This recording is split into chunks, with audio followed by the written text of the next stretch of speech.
भैरव खिड़की के पास बैठा बाहर की तरफ देख रहा था। रह रह के उसके दिमाग में यति और उसकी बातें ही गूंज रही थी। उसने आंखें बंद करके सिर पीछे की ओर टिका दिया। तभी उसे एहसास हुआ कि कोई उसके सिर पर धीरे से हाथ फेर रहा है। गुड़िया, तुम आ गई। मुझे पूरा भरोसा था कि तुम मेरे पास जरूर आओगी। मैं जानता था कि तुम बहुत दिन मुझसे दूर नहीं रह सकती। हम दोनों तो एक जिस्म एक जान है, एक दूसरे से जुदा नहीं रह सकते। अब आई हो तो वापस मुझे अकेले छोड़कर मत जाना। मैं नहीं रह पाऊंगा तुम्हारे बिना। तभी कमरे में समर्थ आ गया। उसने देखा कि भैरव खिड़की पर सिर टिकाकर बैठा अपने ही आप से कुछ बड़बड़ा रहा है। वो समझ गया कि भैरव ख्यालों में यति से बात कर रहा था। तू चिंता ना कर भैरव, बहुरिया बहुत जल्दी तेरे पास आ जाएगी। अचानक कमरे में यति की जगह मर्द की आवाज सुन भैरव ने आंखें खोल ली तो देखा कि वहां यति सच में थी ही नहीं। वो यति को ढूंढते हुए यहां वहां देखने लगा। गुड़िया, गुड़िया, कहां चली गई तुम? अभी तो यहीं थी। उसकी हालत देख समर्थ का रोना मुंह को आ गया। उसने भैरव के कंधे को थपथपाया और बिना कुछ कहे वहां से चला गया। अगर मैं बाबा की कसम से बंधा हुआ नहीं होता तो मैं कब का अपनी गुड़िया के पास चला गया होता। फिर थोड़ी देर कुछ सोचने के बाद उसकी आंखों में थोड़ी सी चमक आ गई। मैं ऐसा करता हूं कि बाबा से इजाजत लेकर गुड़िया से मिलने शहर चला जाता हूं। लेकिन अगर बाबा ने मना कर दिया तो मिन्नत करूंगा और तब भी ना माने तो भाग जाऊंगा, पर अपनी गुड़िया के बिना अब नहीं रहूंगा। ये सब सोचकर आखिरकार वो बाबा साहेब के कमरे की तरफ चला गया। बाबा साहेब वहां आराम कर रहे थे। ये देखकर वो खुद से कहने लगा, क्या करूं, बाबा को जगाऊं या फिर खुद से जागने का इंतजार करूं? ना, जगाना तो ठीक ना होगा। ऐसा करता हूं कि अभी चला जाता हूं, थोड़ी देर बाद आकर बात कर लूंगा। ये सोचकर वो कमरे से बाहर जाने के लिए मुड़ा ही था कि तभी बाबा साहेब ने उसे आवाज दी। ए भैरव, का हुआ रे? ई बखत हमरे कमरे में का कर रहा है? कछु काम था तो बोलता काहे नहीं? बाबा, मैं सोच रहा था कि एक बार शहर जाकर गुड़िया से मिल लूं। हो सकता है कि हमको देखकर उसे पिछली बातें याद आ जाएं। अगर ऐसा हुआ तब तो अच्छी बात है ना, आखिर यही तो हम सब चाहते हैं। लागत है तू अपना वचन भूल रहा है। नहीं बाबा, याद है मुझे, लेकिन मैं यूं हाथ पर हाथ धरकर बैठा भी तो नहीं रह सकता ना। गुड़िया की याददाश्त वापस लाने के लिए कुछ ना कुछ जतन तो करना ही पड़ेगा ना, कि नहीं? तभी समर्थ भी बाबा साहेब के कमरे में आ गया और वहां की स्थिति समझ गया। बाबा, क्यों ना हम भैरव को शहर जाने दें? अगर बहू को अपना बीता हुआ समय याद आ गया है तो अच्छा ही है, और मान लो ना भी याद आया तो भैरव उसे देख सुनकर वापस तो आ जाएगा। कुछ हो या ना हो, भैरव के दिल को तो तसल्ली मिल ही जाएगी बाबा। लेकिन बाबा साहेब के फैसले पर समर्थ की सिफारिश का कोई असर नहीं हुआ। ना, एक बार हमने कह दिया ना ही मतलब ना ही। ये बैल बुद्धि से ज्यादा दिमाग ना लगा और कान खोलकर सुन ले। अगर तूने फिर से शहर जाने की बात सोची भी तो हमसे बुरा कोई ना होगा। ये सुनकर भैरव उदास हो गया। ठीक है बाबा, अगर आप नहीं चाहते कि मैं शहर जाऊं तो मैं शहर नहीं जाऊंगा। लेकिन बस मुझे ये बता दें कि आप मेरे शहर जाने के खिलाफ क्यों हैं? आप भी तो यही चाहते हैं ना कि फिर से मेरा परिवार बसे और मैं एक खुशहाल जिंदगी जीऊं। तो मुझे उसके लिए कोशिश करने से क्यों रोक रहे हैं? भैरव आज पहली बार हिम्मत करके बाबा साहेब के सामने इतना बोला था, क्योंकि दाव पर उसका प्यार और यति लगे थे। हम का चाहते हैं और का नाही, ये फिलहाल तुम्हें जानने की जरूरत ना ही है। अभी बस हम इतना चाहते हैं कि तुम अपनी उठाई हुई सौगंध याद रखो और अपना फर्ज पूरा करो। ठीक है बाबा, जैसा आपने कहा वही होगा। मुझे अपनी सौगंध याद है और मैं अपनी आखिरी सांस तक अपना फर्ज पूरा करता रहूंगा। भैरव ने बाबा साहेब की बात तो मान ली थी, लेकिन उसके इस व्यवहार ने बाबा साहेब को परेशान करके रख दिया था। वो अपने दोनों हाथ पीछे बांधे कमर में घूम रहे थे और कुछ सोच रहे थे कि तभी अचानक जैसे उन्हें कुछ याद आया। इसके बाद तुरंत ही उन्होंने एक नौकर से कहकर भैरव को अपने पास बुला लिया। कहीं ऐसा तो नहीं कि बाबा का विचार बदल गया हो और वो मुझे शहर भेजना चाह रहे हो? यही सोचते हुए भैरव उत्साह के साथ जल्दी से बाबा साहेब के कमरे में चला गया। कहिए बाबा, आपने बुलाया? हाँ, आओ बैठो। भैरव जाकर वहीं बाबा साहेब के पांव के पास आलती पालती मारकर बैठ गया और बाबा साहेब की तरफ देखने लगा। भैरव, तुम्हारी हालत देखते हुए हमने तुम्हें शहर भेजने का निर्णय लिया है। यह सुनकर तो भैरव की खुशी का ठिकाना ही नहीं रहा। बाबा, मुझे पता था कि आप मुझे शहर जरूर भेजेंगे, लेकिन हम तुम्हें बहुरिया के पास ना ही भेज रहे हैं और हमारा फैसला अब ना ही बदलने वाला।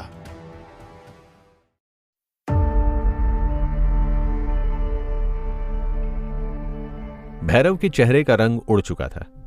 वो सवाल भरी नजरों से बाबा साहेब को देखने लगा। जब उसने सुना कि वो शहर तो जा रहा है, लेकिन बाबा उसे यति को ढूंढने नहीं बल्कि किसी और काम से भेज रहे हैं, तो वो और परेशान हो गया। क्या सोच रहा है? मन ना ही है का जाने का? लेकिन भैरव को कुछ समझ में नहीं आ रहा था।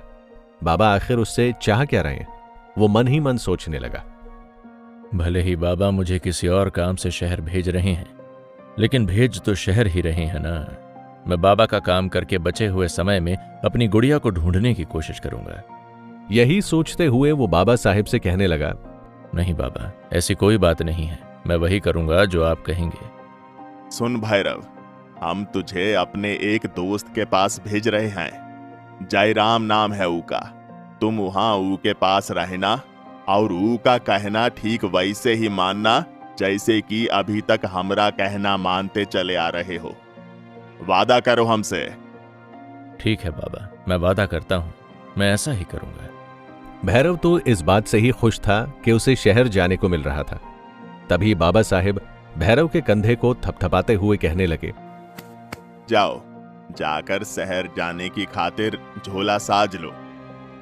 बाबा साहेब से वादा करने के बाद भैरव ने अपने आप से भी एक वादा किया और उसने खुद से कहा, मैं भैरव नारायण सिंह खुद को जबान देता हूं कि जब तक बाबा साहब खुद मुझे गांव वापस बुलाने खातिर संदेश नहीं भेजेंगे, मैं गांव की तरफ मुंह करके नहीं देखूंगा, फिर चाहे प्रलय ही क्यों ना आ जाए। भैरव शहर पहुंचा और बस से उतरते ही ऑटो रिक्शा वाले को कागज पर लिखा हुआ पता दिखाकर पूछने लगा, भैया हमें यहाँ इस पते पर जाना है, ले चलोगे? ऑटो रिक्शा वाला भी शायद आसपास के गांव का ही था, पर बड़ा काइया। उसने भैरव को ऊपर से नीचे तक देखा और अपने आप से कहने लगा, ई तो कौनो आंख का अंधा गांठ का पूरा जान पड़ता है। फिर वो मुस्कुराते हुए भैरव से कहने लगा, अरे भैया, काहे ना ले चलेंगे, और हम यहाँ है ही काहे लिए, देखें पता। भैरव ने कागज ऑटो रिक्शा वाले के हाथ में पकड़ा दिया। फिर वो अपना सरकारी मोटे ग्लास का चश्मा नीचे सरका के कागज को देखते हुए कहने लगा, ये जगह तो बड़ी दूर है भैया, कम से कम 200 रुपया होता है, पर तुम हमको भले मानुस लग रहे हो तो 150 दे देना। चलना हो तो बताओ। चलो ठीक है, 150 ले लेना, लेकिन हम उतरेंगे बिल्कुल ठिहा पर। बोलो मंजूर है? अरे काहे नहीं, हम बिल्कुल द्वार पर जाकर ही ब्रेक लगाएंगे। और इतना कहकर उसने भैरव का बैग ऑटो रिक्शा में रख दिया।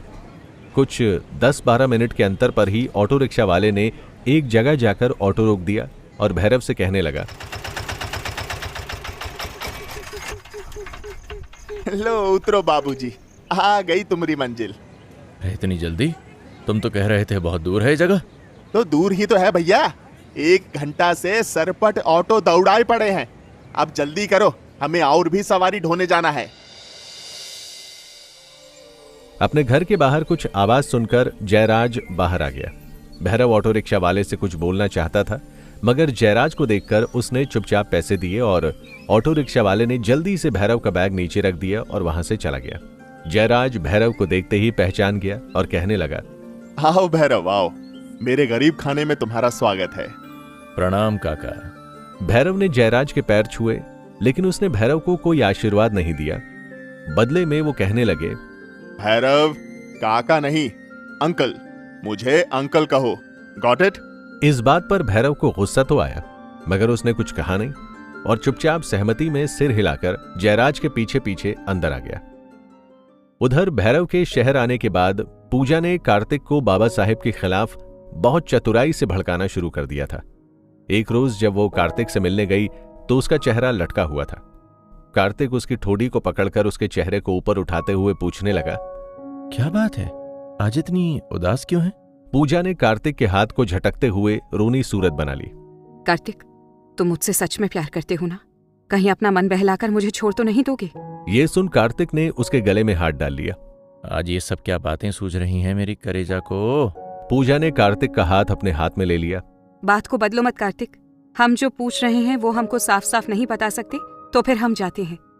इतना कहकर पूजा उठकर खड़ी हुई और जाने लगी तो कार्तिक ने उसका हाथ पकड़कर उसको अपनी बगल में बैठा लिया और फिर खड़े होकर उसके चेहरे को अपनी हथेलियों में भर लिया। अब मुझे अपने प्यार का सबूत भी देना पड़ेगा क्या? अगर ऐसा है तो बताओ, मैं ऐसा क्या करूं कि तुम्हें विश्वास हो जाए कि तुमसे सच में बहुत प्यार करते हैं हम? मौके का फायदा उठाते हुए पूजा कार्तिक से कहने लगी, देखो कार्तिक, बुरा मत मानना, हमारे लिए एक से एक रिश्ते आ रहे हैं, लेकिन हम सिर्फ तुमसे प्यार करते हैं, इसलिए हमने सबको मना कर दिया है। ऐसे में तुम्हारा फर्ज बनता है कि तुम हमसे शादी करो और हमारे भविष्य को सुरक्षित करो। पता नहीं तुमको मालूम भी है या नहीं, लेकिन गांव में दबे छुपे ही सही, पर मुझे लोग तुम्हारी रखेल कहने लगे हैं, और अगर तुमने हमको धोखा दे दिया तो हम किसी को मुंह दिखाने लायक नहीं रह जाएंगे। फिर हमारे पास सिर्फ आत्महत्या ही एक उपाय बचेगा। ये सब सुनकर कार्तिक गुस्से से लाल हो गया। पूजा, मुझे नाम बताओ, किसने बोला ये? मैं उसकी खाल उतार कर रख दूंगा। पूजा ने अपना सिर झुका लिया और आंखों में घड़ियाली आंसू ले आई। किसी एक आदमी ने कहा हो तो उसका नाम भी बता दे। समाज का कोई चेहरा थोड़ी ही होता है कार्तिक। देखो, आज ये बातें दबी जुबान में कही जा रही हैं, कल को हो सकता है मुंह पर कही जाएं। इससे अच्छा है कि वो समय आने से पहले तुम मुझसे शादी कर लो। ये सुनकर कार्तिक तैश में आ गया। उसने पूजा का हाथ पकड़ा और उसे घसीट कर वहां से ले जाने लगा। ये क्या है कार्तिक, तुम मुझे कहाँ लेकर जा रहे हो? कार्तिक ने पूजा को जवाब देने की बजाय उससे उल्टा सवाल कर दिया। तुम्हें मुझ पर भरोसा है ना? हाँ है, लेकिन कुछ नहीं, तुम बस मेरे साथ चलो, सब कुछ अभी पता चल जाएगा। पूजा कार्तिक के पीछे पीछे चलने लगी और कार्तिक उसे एक मंदिर में ले आया। यह देवी मां का मंदिर था। कार्तिक ने देवी मां के चरणों में रखा सिंदूर उठाकर पूजा की मांग में भर दिया और देवी के श्रृंगार के लिए रखी गई मालाओं में से एक माला पूजा को पहना दी और दूसरी माला उसके हाथ में देते हुए खुद को पहनाने का इशारा किया। पूजा तो ये चाहती ही थी, उसने भी कार्तिक के गले में माला पहना दी। इसके बाद कार्तिक ने पूजा का हाथ पकड़कर हवन कुंड के 7 फेरे ले लिए। यहां शहर में जयराज भैरव के साथ एक आर्मी ट्रेनर की तरह बर्ताव कर रहा था। वो भैरव को उससे बात करने के तरीके, उठने बैठने के तरीके से लेकर हमेशा टोकता रहता था। शुरू में भैरव को बहुत गुस्सा आया, पर वो बाबा की सौगंध को याद करके खून का घूंट पीकर रह गया और जयराज की कही हुई हर बात को किसी रोबोट की तरह मानने लगा। इसका असर यह हुआ कि अब भैरव को गुस्सा आना बंद हो गया था और वो पूरी तरह से शहरी तौर तरीकों में ढल गया। बड़े वक्त बाद किसी वजह से भैरव में कुछ बदलाव आ रहे थे। ये सब देखकर जयराज बहुत खुश हो रहा था, उसकी मेहनत सफल हो रही थी। वाह, कमाल की ट्रेनिंग दी है मैंने। ये शहर में रहने वाले लोगों से भी ज्यादा शहरी लगने लगा है। कोई इसे देखकर ये कह ही नहीं सकता कि ये अभी 6 महीने पहले ही शहर में आया हुआ वही जंगली भैरव है।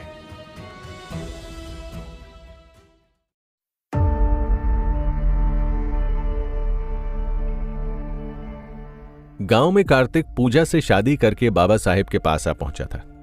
उन्हें ऐसा देखकर बाबा साहेब आग बबूला हो गए और गुस्से में दहाड़ते हुए वो कहने लगे, हम ई ब्याह को स्वीकार नहीं करते, निकल जाओ ई घर से। अब हम तुम्हारी शक्ल भी देखना नहीं चाहते हैं। अब तो शादी हो चुकी है बाबा, अब पूजा इस घर की बहू है। अगर आप हमें स्वीकार नहीं करेंगे तो फिर हम कहां जाएंगे? ये सब ही करने से पहले का ही नहीं सोचे। जाओ अब यहाँ से, जाओ जहां तुम्हारा जी करे वहां जाओ। बाबा साहेब की बात सुनकर कार्तिक गुस्से से तमतमाते हुए कहने लगा, तो ठीक है बाबा, जायदाद का हमारा जो हिस्सा बनता हो वो हमें दे दो, हम उसे लेकर अलग हो जाएंगे। ये क्या बोल रहा है रे बेवकूफ? कल की आई लड़की की खातिर अपने बाप से दगा करेगा? दगा मैं नहीं कर रहा, आप कर रहे हैं। सब कुछ उस भैरव को देना चाहते हैं, लेकिन मैं ऐसा होने नहीं दूंगा। अपना हक नहीं छोड़ूंगा मैं।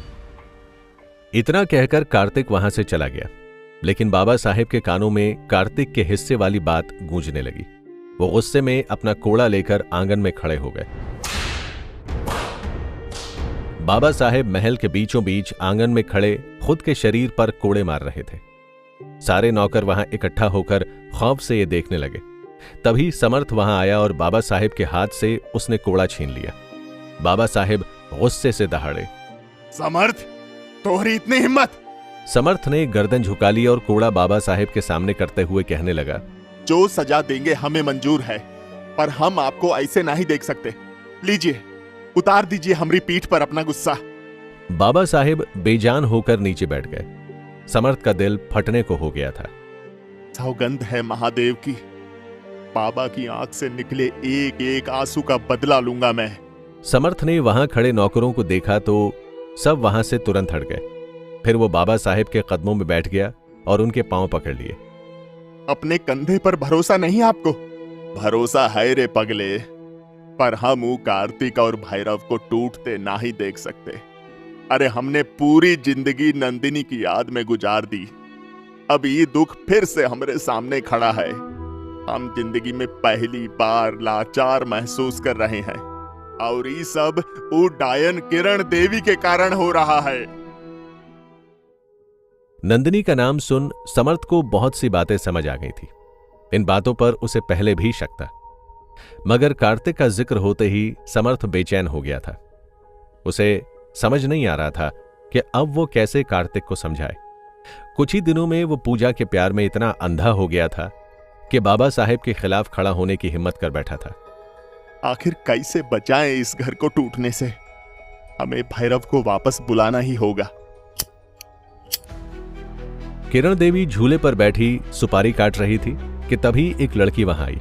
उसे देखते ही किरण देवी के चेहरे पर चमक आ गई। मुंह में सुपारी डालकर वो शातिराना अंदाज में मुस्कुराई। आ जाओ हमारी गुलाब कली, का खबर लाई हो हमारी पूजा? पूजा अदाओं के साथ आगे बढ़ी और अपना पल्लू हटाते हुए कहने लगी, खबर तो एकदम करारी है मालकिन। वो हमार मुट्ठी में है और बहुत जल्द ही बुढ़ऊ नारायण का महल भी हमरे कब्जे में होगा। ये देखो हमारी मांग। पूजा की मांग में सिंदूर देख किरण देवी खुशी से जैसे पागल सी हो गई। ये मारा ना दाव, मजा आ गया रे लड़की। अच्छा ये बता, कार्तिक को कोनो शक तो नहीं हुआ? ओह हमारी मुट्ठी में है, वो अब जैसे हम कहेंगे वैसा ही करेगा। पूजा इतराकर किरण देवी के बगल में झूले पर बैठ गई। ये देख किरण देवी गुस्से से जल उठी, लेकिन पूजा की ये बदतमीजी बर्दाश्त कर गई। बहुत बढ़िया रे पूजवा, अब तुम जाओ और ध्यान रहे, कोनो को शक नहीं हो कि तू हमारे साथ ही है। इतनी अक्ल है हम में बड़ी मालकिन। चलते हैं, अभी और भी झांसे देने हैं कार्तिक को।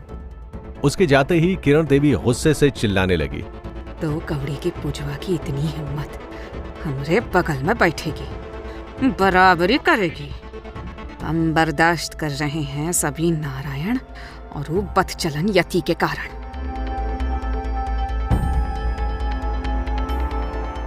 किरण देवी एकदम से मिट्टी का तेल लाई और उस झूले के उस हिस्से में आग लगा दी। थोड़ी ही देर में आग भड़क पड़ी, लेकिन उस आग से डरने की बजाय किरण देवी हंसने लगी।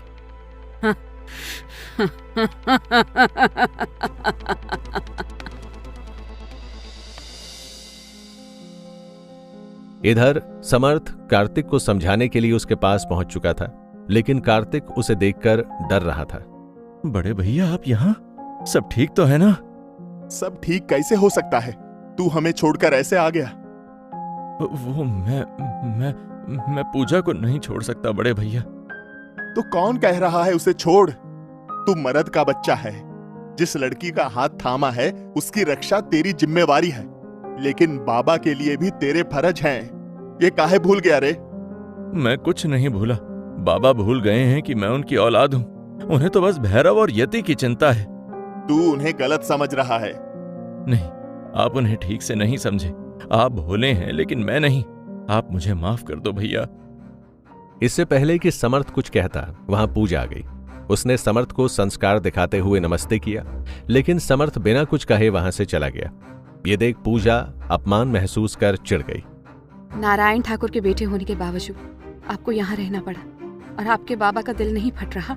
अरे कोई और बाप होता तो बेटे के मुंह में चला आता और सारे गिले शिकवे दूर कर लेता, लेकिन आपके बाबा की आंखों पर तो अपने बेटे भारव और पहली बोहरिया के नाम की पट्टी बंधी हुई है। अरे हम भी तो उस महल की बहुरियां हैं, फिर हमारे साथ फर्क क्यों? बस बहुत हो गया, आप हमारी बात समझिए। इससे पहले कि वो दोनों वापस आ जाएं, आप अपनी संपत्ति अपने नाम करवा लो। कार्तिक को पूजा की बात सही लग रही थी, लेकिन उसे पता था कि बाबा साहेब इसके लिए बिल्कुल तैयार नहीं होंगे। लेकिन कैसे पूजा? हम दोबारा जाएंगे महल, ऐसे नहीं मानेंगे तो वैसे मानेंगे। इधर कार्तिक और पूजा घर वापस आने की जुगत लगा रहे थे और उधर किरण देवी ने एक उपहार बाबा साहेब के लिए भेज दिया था। बाबा साहेब ने समर्थ से लिफाफा खोलने के लिए कहा। देख समर्थ, वो डाकिनी ने अब कौन सी चाल चली है? जैसे ही समर्थ ने लिफाफा खोला, उसका चेहरा सफेद पड़ गया। बाबा साहेब ने उसे खामोश देखा तो उनके माथे पर चिंता की लकीरें बन गई। का भेजा है ऊ चुड़ैल ने हमरी खातिर? दिखा तो जरा। बाबा साहेब ने लिफाफा अपने हाथ में लिया। उसके अंदर 4 चूड़ियों के साथ एक दुपट्टा था और साथ में एक चिट्ठी भी थी। बाबा साहेब ने लंबी सांस ली। अपना कफन भेजी है रे, तू काहे उदास है? चल ई पढ़ के हमको सुना। समर्थ ने चिट्ठी खोली और पढ़ना शुरू किया। नारायण, तेरी लंका तो हमने लगा दी है। ऊ का है कि तोहरे लिए ई तोहफा भेजे हैं। तुम चारों मर्द ई तोहफा पहन लेना। अच्छा, एक खुशखबरी तुझे देनी है रे नारायण। हम तेरी औलाद तेरे कार्तिक को गोद ले रहे हैं। ऊ का है कि हम ठाकुर की औलाद को भिखारी बनते ना ही देख सकते। समर्थ ने इतना पढ़ते ही गुस्से में चिट्ठी के टुकड़े टुकड़े कर दिए। बहुत हो गया, अब हमें आज्ञा दो बाबा। हम उस डायन की गर्दन काट के आपके सामने ले आए अभी के अभी। बाबा साहेब ने समर्थ के कंधे पर हाथ रखा और कहने लगे, मर्द औरत पर हाथ ना ही उठाते, उसे उसकी ही चाल में मात देने हमरा शेर वापस आएगा। भैरव वापस आएगा। अब हमरा भैरव वापस आएगा।